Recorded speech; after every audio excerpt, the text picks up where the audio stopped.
आदि सद्गुरु, सर्व आत्माओं के सद्गुरु, सर्व सृष्टि के सद्गुरु, सद्गुरु सुखराम जी महाराज ने धन्य हो, धन्य हो, धन्य हो।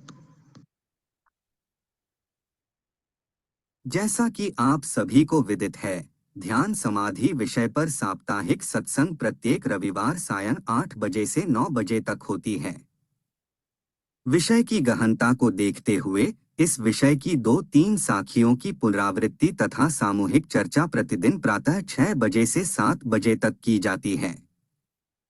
अनेक रामस्नेही प्रातः 3 बजे से सुबह 11 बजे तक विधिवत सुमिरन करते हैं तथा अपने अनुभव भी साझा करते हैं। यदि कोई शंका या प्रश्न होता है तो उसके निवारणार्थ वाणी जी की साखियों के आधार से समाधान का प्रयास रहता है। इस समाधान में अनेक रामस्नेही अपने अनुभव के आधार से ज्ञान चर्चा भी करते हैं। कुछ मुख्य बिंदुओं पर चर्चा के द्वारा समाधान हुआ है। यह इस प्रकार हैं। पहला चर्चा का बिंदु इस प्रकार था कि क्या यह उन रामस्नेहियों के लिए ध्यान समाधि आवश्यक है जिन्हें सत्स्वरूप की अखंड ध्वनि का अनुभव हो रहा है। इसका समाधान इस प्रकार किया गया कि आदि सतगुरु सुखराम जी महाराज का ध्यान समाधि विषय का प्रारंभ ही इस साखी से है कि जो रामस्नेही अखंड ध्वनि का अनुभव कर रहे हैं वे ध्यान समाधि में वर्णित विधि से पिंड अर्थात शरीर में खोज करें। इस बात को चर्चा सत्रों में बार बार दोहराया जाता है। एक और बात भी प्रस्तुत की गई कि जैसे कंठ कमल पर नेह अंचर की प्राप्ति के उपरांत 12 कमल का अनुभव लेते हैं और अखंड ध्वनि प्राप्त करने के लिए प्रयासरत रहते हैं, ठीक इसी प्रकार अखंड ध्वनि प्राप्ति के उपरांत ध्यान समाधि में शरीर को गहराई से खोजकर अनुभव लेते हैं। दूसरा चर्चा का बिंदु इस प्रकार था कि 12 कमल के मार्ग पर चलकर अनुभव में और ध्यान समाधि के अनुभव में मुख्य अंतर क्या है। 12 कमल के मार्ग को तय करने के लिए सतगुरु की शरण में रहकर विधिवत राम राम सुमिरन से कंठ कमल पर नेह अंचर प्राप्त करते हैं। इस नेह अंचर के आधार से 12 कमल का मार्ग तय होता है और अखंड ध्वनि लग जाती है, प्राप्त हो जाती है। अधिकतर साधकों को शरीर में कमल कमल के पास ही अनेक अनुभूतियां आती हैं। अखंड ध्वनि के साथ साथ रोम रोम में ररंकार की अनवरत अनुभूति होने लगती है। ध्यान समाधि में इस अखंड ध्वनि के साथ नेह अंचरी जीवात्मा को शरीर की नाड़ियों, कोशिकाओं, तंत्रिकाओं, केशिकाओं इत्यादि में ररंकार के अनवरत प्रवाह की अनुभूति होने लगती है। अनेक रामस्नेहियों को यह अनुभूति हो रही है।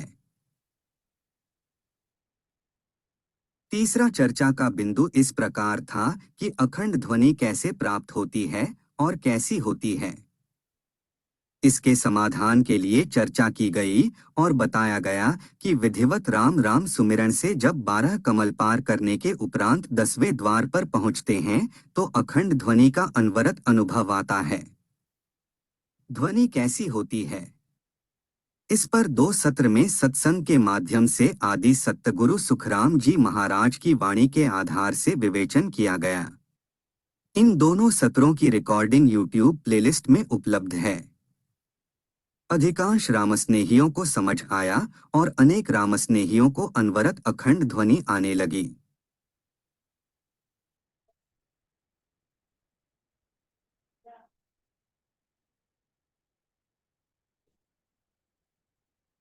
सुमिरन में लगे हुए साधकों की सामूहिक चर्चा में एक महत्वपूर्ण बिंदु सामने आया कि अनेक साधकों को ऐसे आगे के अनुभव आए जो उन्होंने अभी तक सत्संग में नहीं सुने हैं। इस प्रकार के अनुभव के आधार से आदि सतगुरु सुखराम जी महाराज की दिव्य अनुभव वाणी में वर्णित साखियों एवं पदों के गूढ़ रहस्य समझ आए। एक अत्यंत महत्वपूर्ण बात यह है कि कुछ साधकों को पूर्व में ऐसे अनुभव आए थे परंतु जानकारी न होने के कारण उस समय समझ नहीं आए। जब वाणी जी में वर्णित साखियों को सुनते हैं तो समझ में वृद्धि होती है। सामूहिक चर्चा में ऐसे आगे के अनुभवों को सुनकर सभी सहभागियों की जिज्ञासा बढ़ जाती है और उन अनुभवों को जानने की तीव्र उत्सुकता रहती है। ऐसा ही एक महत्वपूर्ण बिंदु त्रिकुटी से संबंधित है। भ्रिकुटी से 3 रास्ते अर्थात स्वांसन, प्रजनन एवं पाचन सहज में समझ आ जाते हैं। त्रिवेणी की धारा मेरु से त्रिकुटी स्थान तक सभी सत्तस्वरूपी संतों की सत्संग में सुन रखी है, तो अनुभव हो या न हो, इस पर पूर्ण विश्वास रहता है। अधिकांश रामस्नेहियों को कम ज्यादा अनुभव भी रहता है। इड़ा और पिंगला का अनुभव कानों के ऊपर अनेक रामस्नेहियों को होता है। इड़ा और पिंगला का अनुभव, त्रिवेणी का अनुभव मेरु में कुछ एक साधकों को ही होता है। ध्यान समाधि में खोज करते हुए सभी को यह अनुभव स्पष्ट हो जाता है। त्रिकुटी से चोटी की ओर का मार्ग सभी रामस्नेहियों की जानकारी में है।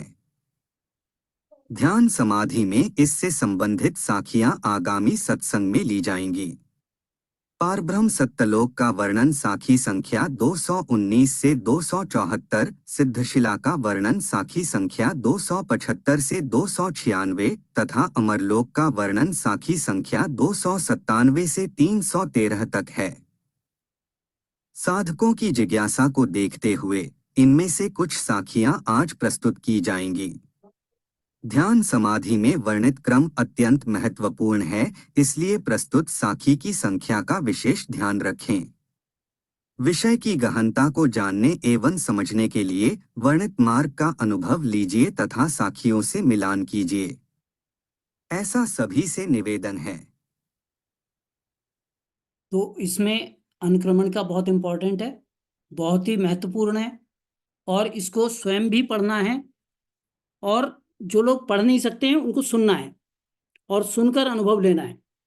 इसमें एक बात महत्वपूर्ण यह है कि बहुत सारे हमारे ऐसे रामसनेही हैं जिन्होंने सुमिरन करते करते बहुत समय हो गया। जैसे मैं आपको बताता हूँ कि बरेली, पीलीभीत, रामपुर, इस इलाके में जो हमारा रिछोला धाम के आसपास है, इसमें हमारे बड़े बड़े संत हुए, जैसे संत नीकाराम जी महाराज हुए।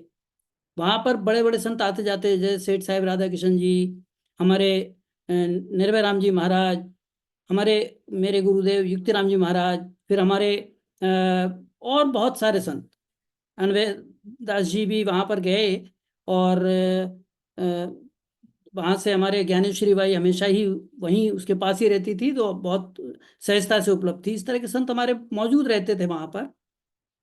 लेकिन इतना होने के बाद भी अखंड ध्वनि का पता किसी को नहीं था, कुछ नहीं जानते थे। वहां पर जब सत्संग शुरू हुई और जब बैठे तो सबको अखंड ध्वनि, जो सत्संग में आए उसमें से अधिकांश लोगों को अखंड ध्वनि थी, पर उन्हें पता नहीं था। आधे उसमें से उठ के चले गए कि ऐसा कुछ नहीं होता है, सुमिरन करो काम हो जाता है। जिन्होंने विश्वास किया उन्हें मिली, जिन्होंने विश्वास नहीं किया नहीं मिली।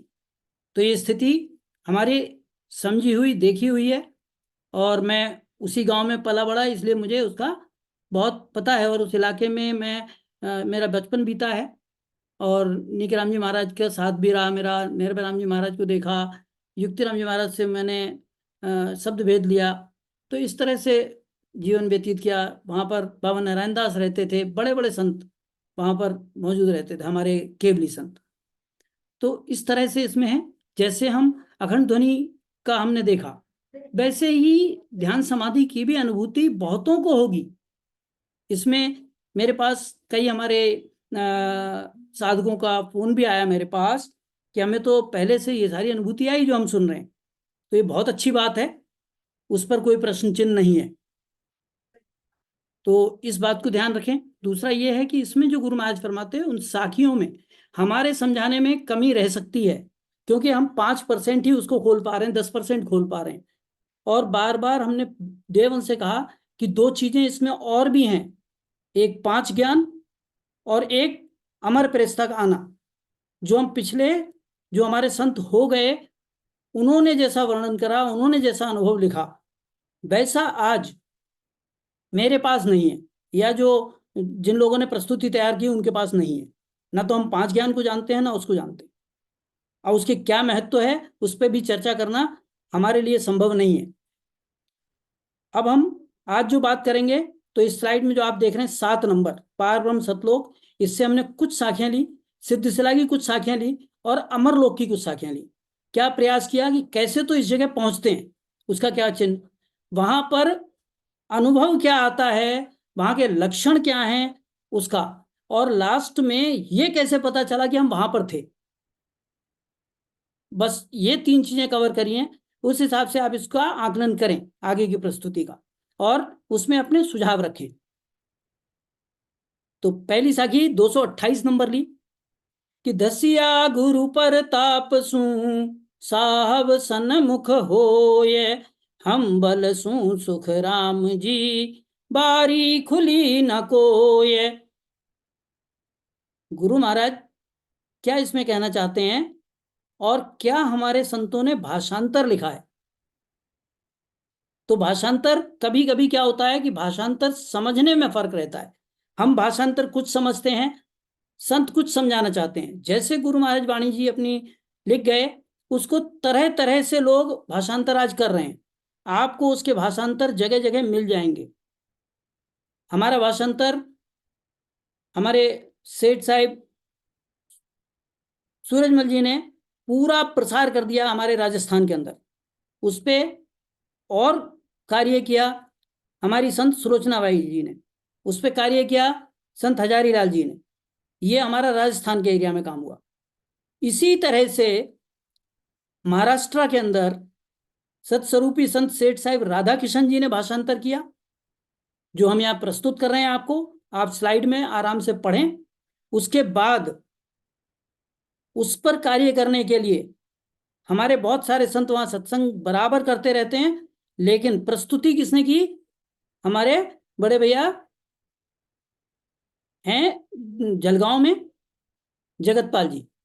तो जगतपाल जी ने उसको वेबसाइट पे डाला और मैं उसका पुरजोर प्रसार भी करता हूं कि ये यहाँ से पढ़िए, आप यहाँ से लीजिए।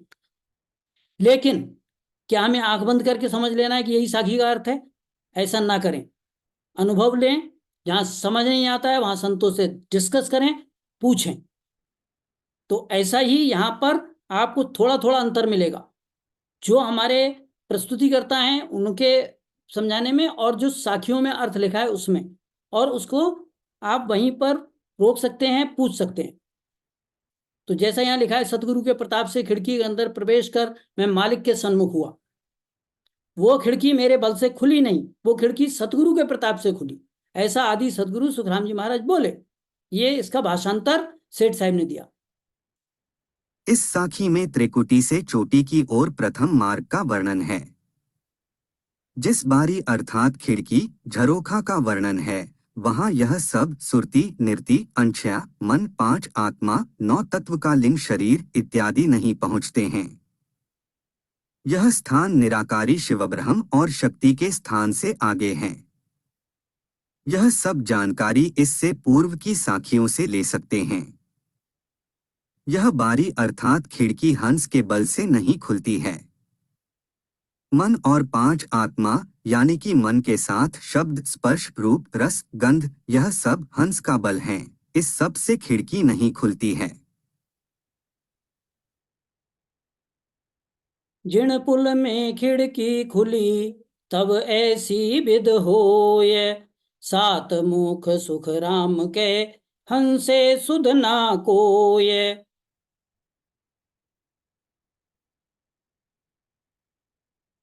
इसका भाषांतर पढ़ें और फिर इसको सुने। इस स्थान पर पहुंचने का पहला अंग लक्षण यह है कि चेहरे के 7 द्वार अर्थात 2 आंखों के द्वार, 2 कान के द्वार, 2 नासिका द्वार और 1 मुख द्वार, इनकी सुध, इनका आभास या भान नहीं रहता है। ये बिल्कुल जैसा भाषांतर है उसमें से कुछ कुछ पॉइंट उठाए और यहाँ पर जो लाल रंग किया उन्हीं को देखना है। ये पहला लक्षण है उस खिड़की खुलने का, कि जो खिड़की खुली तो कहाँ पहुंचे, वो हम अभी आएगा आगे। तो कहते हैं 7 मुख का सुध नहीं रहती, 5 25 हंस का था के एवल पाण, वहां आगे सुख राम के चारों संग बखान। इस स्थान पर पहुंचने का दूसरा अंग लक्षण यह है कि 5 ज्ञानेंद्रिय और 25 प्रकृति यह हंस के बल थक जाते हैं और मुख से वचन भी उच्चारण नहीं कर सकता है। ये दूसरा लक्षण है कि 5 ज्ञानेंद्रियां और 25 प्रकृति, यानी जो 5 पहले बताए उनसे एक लेवल आगे की जब हम शरीर में आते हैं तो ज्ञानेंद्रिय काम करती हैं, और शब्द स्पर्श रस रूप गंध हमारे पास पहले से लगे हैं। उसका ज्यादा विवेचन यहाँ नहीं लेंगे क्योंकि वो विस्तार से सत्संग होनी ही है जैसे ही क्रम में आएगा। चित चेतन निज मन रे निरत खुले सत नैन, सब दर से सुख राम के बोल सके नहीं बैन। इस स्थान पर पहुंचने का तीसरा अंग लक्षण यह है कि चित्त और चैतन्य अवस्था से इस स्थान की परख कर सकता है। निजमन और निर्ति से निर्णय ले सकता है कि जिस अखंड सुख के लिए निकला था वह मिलेगा या नहीं। सत्य नेत्र खुल जाते हैं। इसकी दूसरी लाइन सब दर से सुखराम के बोल सके नहीं बैन, वो पहली वाली साखी के साथ भाषांतर में लिखी हुई। अनंत पाख को फूल है सुन सागर के माय, ता आगे सुख राम के कित आवे कित जाए। इस स्थान पर पहुंचने का चौथा अंग लक्षण यह है कि हंस को यह समझ नहीं आता कि इस शून्य सागर पर कहां से आए और इस शून्य सागर से आगे कहां जाएं। यहां पहुंचकर अब हमने एक एक समझा कि क्या क्या होता है, कैसे कैसे लक्षण हैं जहां पहुंचते हैं उस स्थान का। पाछो आवे फेर यहाँ तब भेटे सुरलोक, वहां आवे सुख राम के जब लग पांचों भोग।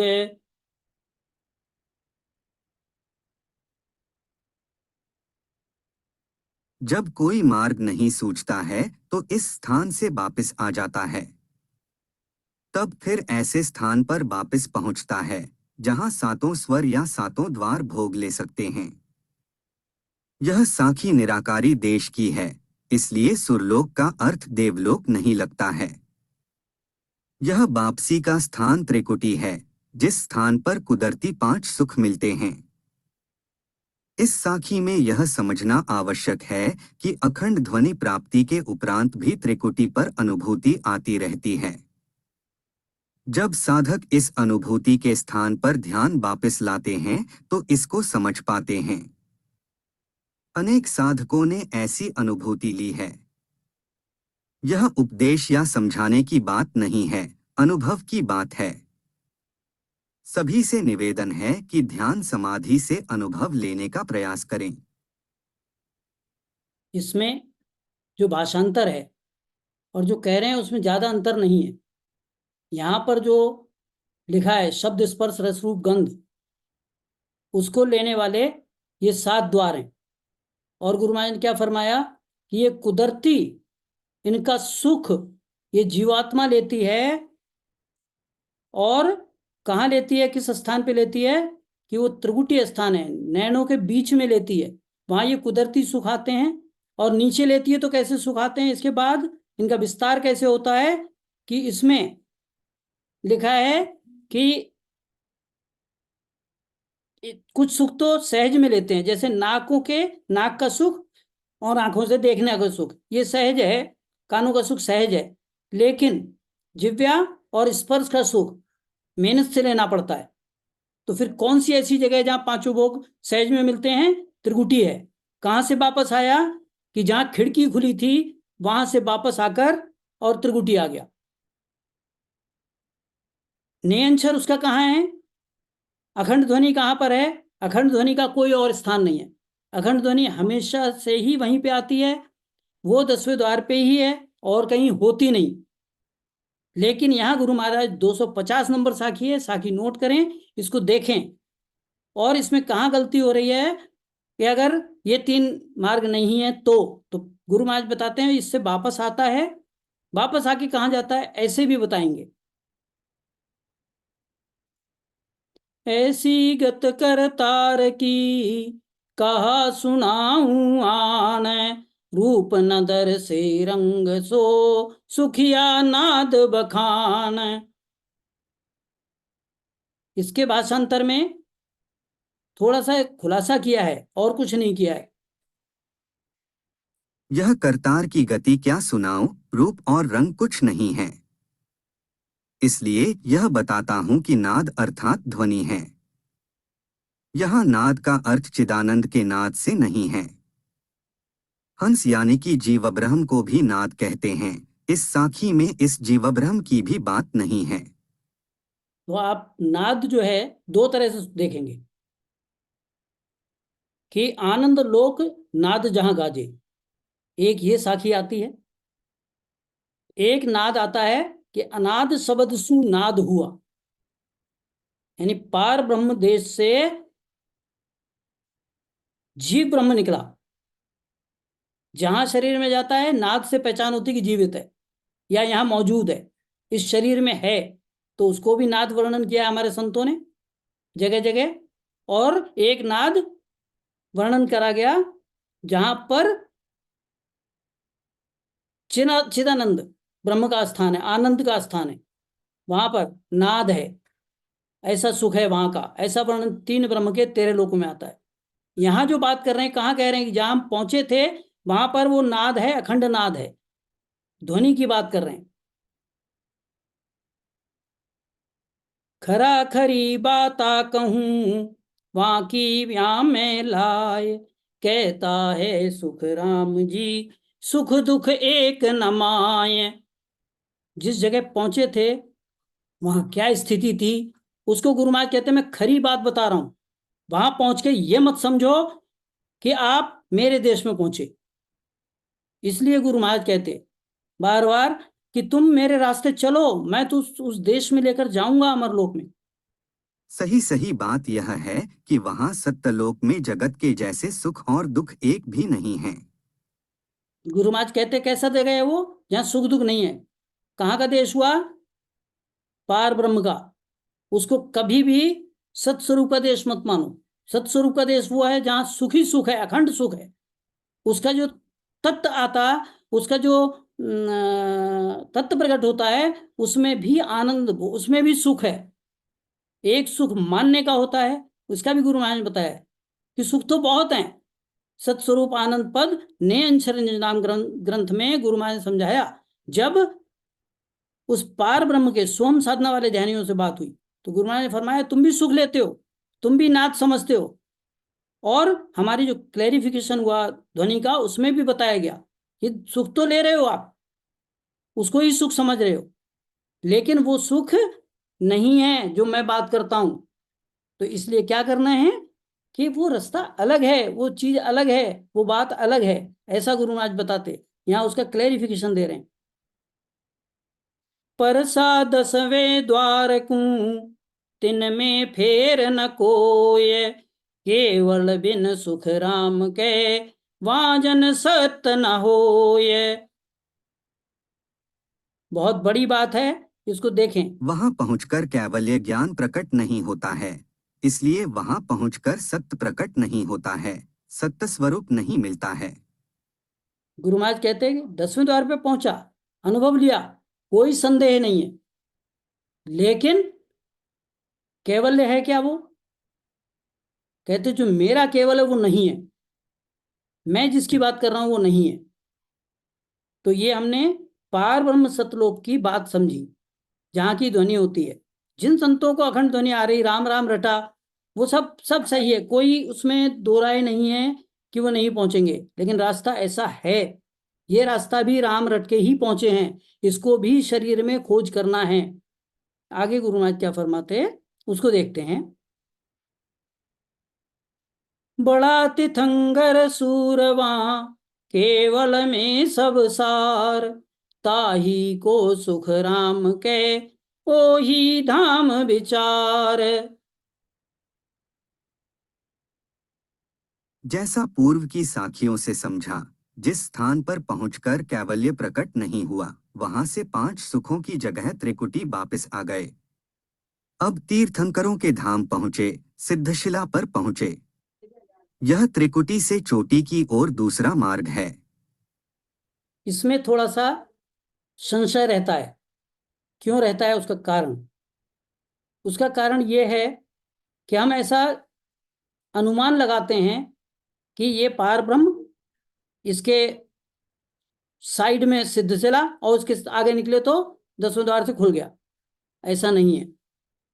अनुभव से करें और उसको देखें, सिद्धशिला कहाँ से दिखती है ध्यान में।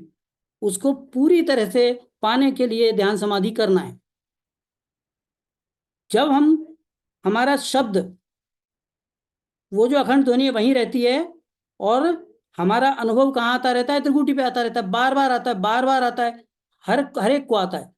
जब हम उनसे चर्चा करते हैं, उनके साथ बैठते हैं, फिर कहते हैं कि भाई आप इसको करो, तो जिन लोगों ने किया पिछले 3 साल 4 साल से, जब से हम बात कर रहे हैं, उनको उसका अनुभव आया।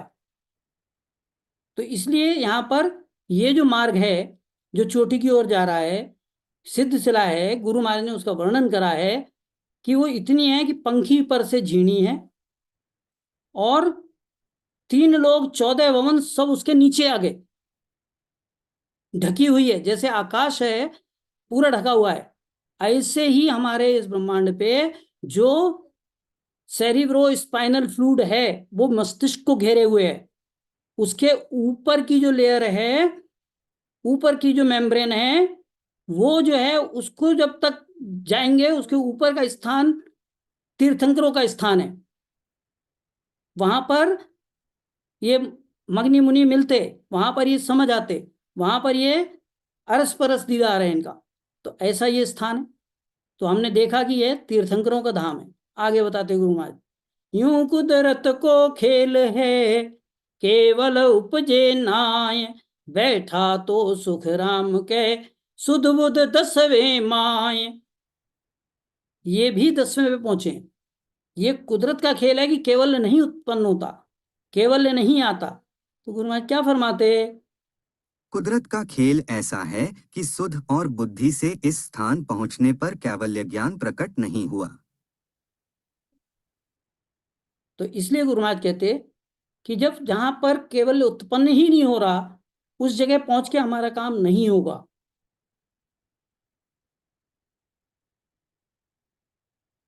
आकसर सूझे सही, ज्ञान कहे समझाए, सुख दुख सु सुख राम के, क्यों मन गोता खाए।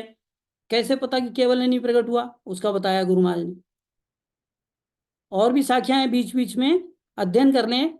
ये इंडिकेशन मात्र हैं, समझने में फर्क हो सकता है। और चाहेंगे कि अगली संगत हो, अच्छी संगत हो, उसमें हमारे संत इसको बहुत गहराई से, गहनता से लें। कैवल्य प्रकट नहीं हुआ, यह कैसे जाना? यह कमी कसर दिखती है कि सुख दुख में मन गोता खा रहा है। ऐसा गुरु महाराज ने सभी साधकों के लिए लिखा। ये 24 तीर्थंकरों की ही खाली बात नहीं है।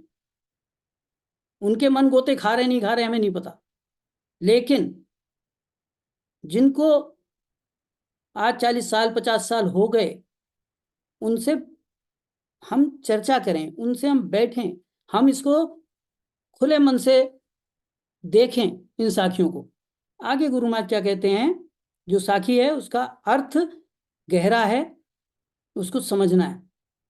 पामाथे सु फोड़नी, दूजो नाय उपाय, सुराई सुख राम के, या अटकाना आए। गुरु महाराज क्या फरमाते? ये सिद्धशिला मस्तक से फोड़नी पड़ती। ये बिल्कुल एकदम क्लियर है। अब इसका विवेचन समझें, क्योंकि संत अपने अपने अनुभव के आधार से ये सब बताते हैं, इंडिकेशन देते हैं। क्या कर सकते हैं? इंडिकेशन दे सकते हैं, दिखाने की चीज नहीं है। आज हमारे पास एक साधन है कि हम चित्र के माध्यम से उनको बता सकते हैं कि देखो यहाँ पर है ये सिद्धशिला, किसको कहते, फूटेगी कहाँ से और जाओगे कैसे। तो ये चीजें हम विज्ञान के चित्रों से ही बता सकते हैं। ये ऐसे चांद जैसा दिखाकर इनसे नहीं बता सकते।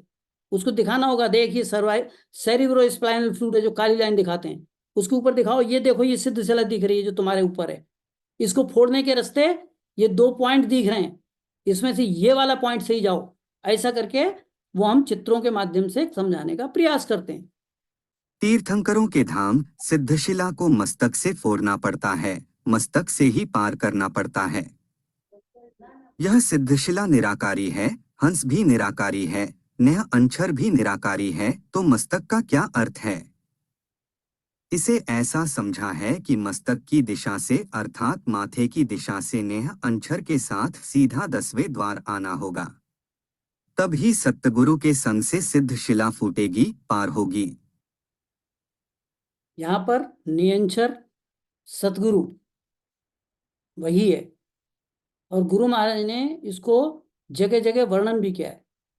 अभी हमारी संगत हुई सैटरडे, उसमें भी साखी आ रही थी त्रिकुटी की, और बात हो रही थी 10वें द्वार की।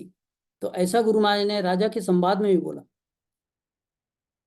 कि राजा ऐसा भेष हमारा, गगन मंडल में मंडी हमारी, त्रिकुटी सेवा पूजा, सत का शब्द जोत के आगे, और देव नहीं दूजाओ राजा, ऐसा भेष हमारा, भेदूज के बलि विध जाने, रह कर मासूम न्यारा। तो ऐसे गुरु महाराज ने जगह जगह बताया है, उनको हमें समझना है। हो सकता है कि समझ में फेर हो, उसको सही करें, सुधारें, और हम इसीलिए नीचे बैठ बैठ कर संतों के सत्संग सुनते हैं, और बहुत भाव के साथ कि किसी तरह से वो चीज़ हमें मिले। अब गुरु महाराज यहाँ से क्या बताते हैं, इसमें क्या आगे का है कि वाते पाछा बावड़े उल्टा आवे जान, सातू सुर सुख राम के जहाँ सुख माने आन। इस साखी को और जो पार ब्रह्म से आए थे उस साखी को, दोनों को मिलान कर लीजिए, उसके बाद इसका अर्थ निकालिए। आगे गुरु महाराज क्या कहते हैं, ऐसी सिद्धशिला से ऐसे स्थान पर वापस आ जाते हैं जहां सातों स्वरों अर्थात सातों द्वारों को सुख मिलता है। निराकारी सृष्टि में ऐसा स्थान त्रिकुटी है। तो यहाँ पर 7 मुख लिखे और बताए भी हैं कि फिर से वापस आता, कहाँ आता है कि सिद्ध शिला पे अगर पहुंच गया तो सिद्ध शिला पे अगर बैठा है जहां पर तीर्थंकरों का स्थान है, वहां से ऐसी जगह आता है जहां पर सातों स्वर सुख मानते, जहां सातों को सुख मिलता है।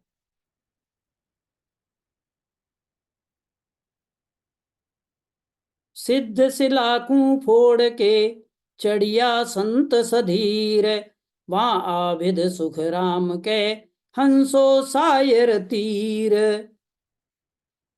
इसमें सायर तीर और ये शब्द ध्यान से देखें। त्रिकुटी से वापस आने के बाद सिद्धशिला फोड़कर आगे निकलने की ओर प्रयाण किया। यह त्रिकुटी से तीसरा रास्ता है, कहने को अलग रास्ता है, परंतु त्रिकुटी से उड़कर सिद्धशिला होते हुए जाना है। सिद्धशिला फोड़ने पर, पार करने पर ऐसे स्थान पहुंचे जहां सरोवर का तीर है, किनारा है, घाट है, तट है। इसको अलग अलग नाम से लेते हैं सायर तीर को, कोई सरोवर का तीर, कोई किनारा, कोई घाट, कोई तट, इस तरह के हैं। एक मराठी में भी कुछ हमारे जगत भैया ने नाम दिया है इसको कि काठ करके, सरोवर के काठ पर। अब मैं काठ का शब्द का नहीं जानता हूँ, मैं डॉक्टर साहब से निवेदन करूंगा, काठ शब्द समझाएंगे। काठ पर जाकर बैठ जाता है, काठ यानी किनारा। किनारा, ठीक है साहब, धन्यवाद डॉक्टर साहब। तो यहाँ आकर दोबारा बैठा, कहाँ, यहाँ से उड़कर जब गया, और गुरु महाराज ने लिखा है कि क्या करना है, मान हमारी बात को उड़ छाड़ो वो धाम, चल हंसा सुख राम कहे जहां माया बिन राम, कि जहां माया के बिना राम है वहां चलो, जहां ये ज्ञान प्रकट होते हैं। आगे गुरु महाराज क्या कहते हैं, लक्षण बताते हैं इसका कि क्या लक्षण है वहां के। दिन दिन होए हंस दुवड़ो, छीण पड़े सब दे, थाके मन सुख राम के, केवल पांचू ए। गुरु महाराज क्या फरमाते हैं इसमें? इस स्थान पर पहुंचने का कैसा अंग लक्षण दृष्टिगोचर होता है तो शरीर क्षीण होने लगता है, मन थक जाता है, कुदरतन कैवल्य ज्ञान प्रकट हो जाता है। कैवल्य के साथ पांच का अर्थ पांच ज्ञान से ही सही प्रतीत होता है। सतगुरु महाराज साहिब के शब्द हैं, वे ही जाने। इसका अनुभव नहीं है, लेकिन पांच इंद्रियां विषय रस थक जाते हैं, ये तो मन के साथ ही थक गए, इनको दोबारा नहीं, और उनको इसके साथ नहीं कहते। यहाँ गुरु महाराज क्या कहते हैं, थाके मन सुखराम के, केवल पांचू ए है। वहां पर क्या है, वहां पर ये पांच ज्ञान प्रकट होते हैं। ऐसा वर्णन बिल्कुल उत्तरार्ध में दिया गया, बाद में दिया गया ध्यान समाधि के। तो गुरु महाराज कहते हैं उसका अनुभव नहीं है, इसलिए इस पर ज्यादा बोल नहीं पाएंगे, लेकिन ये समझना है। और बिना अनुभव के इसको कहते भी नहीं, अर्थ लगाते भी नहीं। और जो संतों ने लिखा है, वो संत अगर होते हैं हमसे भी चर्चा करते हैं, और वहां जाते इसीलिए हैं, उन चीजों को नोट करते हैं, बार बार पूछते हैं, उनकी शरण में जाते हैं कि आप बता दो, हमें समझाओ। उनके उपकार से ही हम अमर लोग जाएंगे, ये हमें पता है। चहुँ दिस सुन सागर भर्यो, दिष्ट न आवे धाम, हंसा को सुख राम के, मौसर आयो राम। इस स्थान पर कैसा अंग लक्षण है तो चारों तरफ सरोवर है, धाम नजर नहीं आता है। अब ये लक्षण एक बताया, बहुत ज्यादा विवेचन नहीं किया। जैसी साखी है, अर्थ लिखा है, चारों तरफ शून्य सागर भरा हुआ दिखता, रहने का स्थान आंखों में आता नहीं। उस समय हंस के काम में सत्स्वरूपी राम आया। ऐसा हमारे सेठ साहिब, हमारे सत्स्वरूपी संत सेठ साहिब राधा कृष्ण जी महाराज ने भाषांतर किया और हमारे समक्ष रखा। उसका विवेचन हमारे आज जो संत कर रहे हैं, जिनको अनुभव है, उनकी शरणागति मिले, वो समझाएं, तो शायद हम लोगों का, हमारा, मेरा उद्धार हो जाए। मैं ये चाहता हूं। आगे देखिए, लास्ट साखी है, अर्थ नहीं किया है।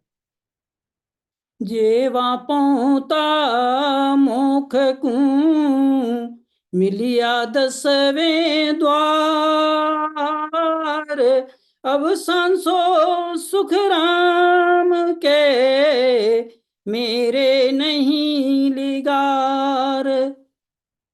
ये खास लक्षण है, इसको देखें कि हमारे संत क्या लिख रहे हैं। कि जो संत मोक्ष जा चुके हैं, वे वहां 10वें द्वार पर मिले।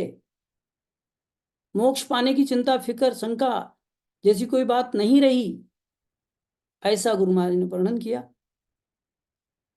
आप हमारे जितने भी वरिष्ठ संत आज मौजूद हैं, सबसे निवेदन है, समझाने में, करने में फर्क रह सकता है।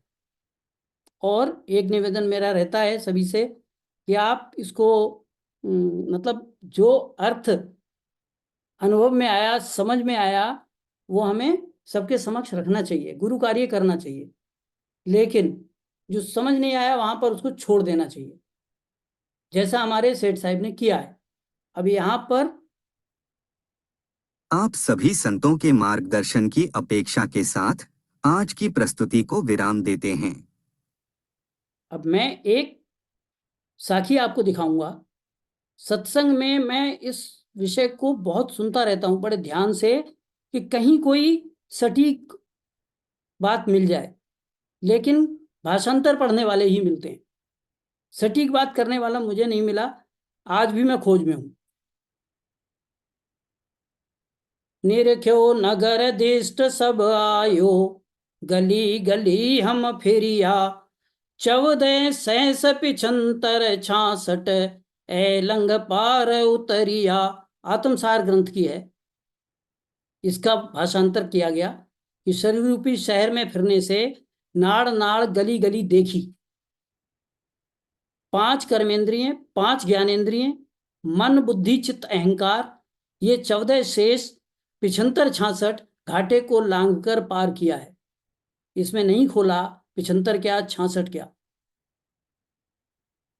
फिर नीचे आए, दूसरा भाषांतर जो आज मिलता है, शरीर रूपी शहर में घूमा हूं, नाड़ी नाड़ी गली गली देखी है, शेष लोक 75 संधियां तथा 5 कर्मेंद्रियां, 5 ज्ञानेंद्रियां, मन, 5 तत्व, 25 प्रकृति, 25 गुण, कुल 66 और निकास के 14 दरवाजों को लांघकर पार उतरा हूं। इसमें ना तो 75 संधियां होती हैं, ना 25 गुण होते हैं। ये गिनती लगाई है, कहीं से उठाया है, कहां से है, बहुत मैंने कोशिश की। मैं बार बार संतों से निवेदन करा, लेकिन इसका उत्तर नहीं मिला। अब ऐसी साखियां हमें सत्संग में लेते समय हम क्या करते हैं, भाषांतर पढ़ते हैं। पढ़ते ही क्यों हैं? अगर पढ़ते हैं तो सामने लाइए, ये अनुभव किया ऐसे है, वो नहीं होता है। इसलिए डॉक्टर साहब जो पिछली संगत में जहां ये विषय उठाया, वो इसीलिए उठाया कि कहने हारा बहुत है, सुनने हार अनेक, और रटना यूं सुखराम के लिव वन बिरला पेक। इसके साथ ही मैं अपनी वाणी को विराम दूंगा। कहने सुनने में, चर्चा में बहुत सारी बातें ऊपर नीचे होती हैं, तो मैं उसके लिए क्षमा प्रार्थी भी रहूंगा और आप सबसे निवेदन करूंगा कि मेरे जितने अवगुण हैं वो छांट छांट के बाहर निकालिए और किसी तरह से मुझे वो अमरलोक का रास्ता दिखा दीजिए। राम सतगुरुदेव जी महाराज ने धन्य हो। परम दयाल अनंत सुख सम्राट आदि सतगुरु, सर्व आत्माओं के सतगुरु, सर्व सृष्टि के सतगुरु सतगुरु सुखराम जी महाराज ने धन्य हो। अनंत सुख सम्राट सतगुरु सुखराम जी महाराज के सतस्वरूप विज्ञान ज्ञान ने धन्य हो। अयोनी राम जी महाराज ने धन्य हो। केवली भगवंतों ने धन्य हो। जीवा तारण जहाज ने धन्य हो। मोक्ष के मालिकों ने धन्य हो। अनंत कोटि सत्य स्वरूपी संतों ने धन्य हो। राम सभा में राम जी, राम राम महाराज। इसके साथ ही आज हम इस विषय को विराम देते हैं और आप सबसे निवेदन करेंगे कि इस पर चर्चा चालू रखें। इसमें जहाँ जहाँ त्रुटियाँ, जहाँ जहाँ फर्क लगते हैं, उन साखियों के, उसके पहले की साखी, बाद की साखी देखकर और एक बार स्वयं भी बतावें, और जिन्हें पता है वो इसका बताएंगे। मैं वही साखी लगाऊंगा, उसका विवेचन आप लोगों से समझने की कोशिश करूंगा, क्योंकि एक अवगुण यह है कि जो लिखा होता है उस पर विश्वास कम ज़्यादा करता हूँ, समझने की कोशिश करता हूँ, घट में उतरने की, और उसके बाद भी कम से कम 15, 20, 25, 40 लोगों से पूछ कर तब करता हूँ। और आज ये प्रस्तुति जो की गई है, इस पर बराबर हमारी 3 बार चर्चा हुई है, पहले भी हो चुकी है, तब भी ये प्रश्न आए अंतर, उस समय भी ली गई, और इस बार फ्राइडे को भी हमने रात को चर्चा की, उसके बाद आपको प्रस्तुति करी है। तो सभी प्रस्तुतिकर्ताओं का धन्यवाद, जिन्होंने सहयोग दिया, सभी का बहुत बहुत आभार, और हमारे सुनने वालों का भी बहुत बहुत आभार,